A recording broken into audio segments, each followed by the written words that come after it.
Hey, and welcome back. So let's look at logical operators. Now logical operators, this will help you to choose some kind of a logic. So for example, let's say you have a condition 1, and then you also have condition 2. And you want to do something if both conditions are fulfilled. So you can say if C1 and C2, then do the following. Now here's an example. Using the AND, you go to some kind of a cooking class, and the instructor comes up and asks a question. If you're a man and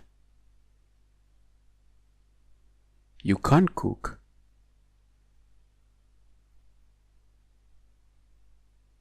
stand up. So for this to happen, for you to stand, this means that you must be a man and you can also cook.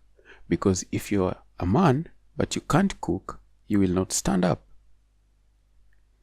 But if the instructor comes in and says, if you're a man or you can cook, in this case,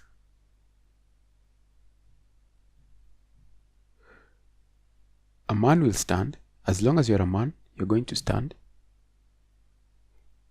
And any person, whether it's a woman, a man, they will also stand.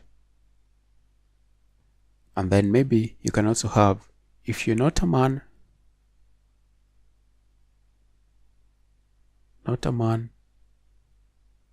stand. So in this case, all women will stand. So that's what a logical operation is. So after doing that analogy,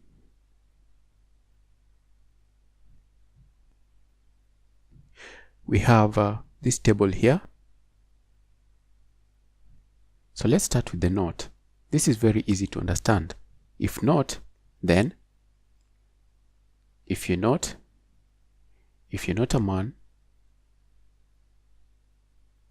that means any person who is not a man is going to stand. That means if this statement is true for you, whatever is requested of you here, you will do. Let's go to the AND. Now for the AND, this statement can only be true condition 1 and condition 2. This statement is only true if condition 1 is true and condition 2 is true. That will make this statement to be true. If condition 1 is true, are you a man? Condition 2 is true, can you cook? Then the full statement is true. Then you'll be able to stand up and do whatever is requested of you here. Then OR. For OR, if this one now is OR, in this case in C-based languages, OR is written with the two pipes, and the AND is written with this.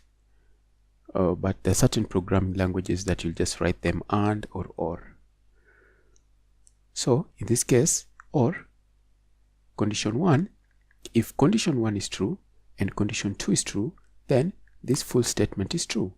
If condition 1 is false but condition 2 is true, then this full statement is true. Like for example, let's say the instructor comes back and says, if you're a woman or you can cook, you stand up.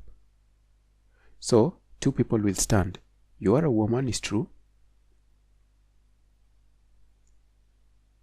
will stand if you're a woman, or you can cook will also stand up. Whoever they are, whether it's a man or a woman, both of them are going to stand up. So this full statement is going to be true as long as this statement will be true for you, whether you're a man. Let's say you're a man and you can cook. So in this case, if you're a woman or you can cook, stand up. That would mean that this man who can cook will stand up. Okay, they're not a woman, yes, but they can cook. So they'll stand up. This statement is true for them. So just have a look at this. A and B. Let me clean the screen. Now, this statement, this one, is condition 1 and condition 2 for AND. So for AND, if condition 1 is condition A is true, you can see for AND it's pretty simple. This statement is only true if both statements are true. If any of the other statements is false, then this is false. That's for AND. Both statements must be true for the full statement to be true. Now for A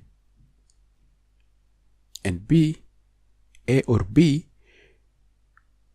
this is only true. This is only false if both statements are false.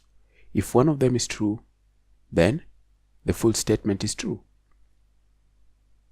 If one of them is false and the other one is true, then the full statement is evaluated to true. If both of them are true, is true. If both of them are false, then the full statement is false. And whatever is down here will not be evaluated. So just have a look at this.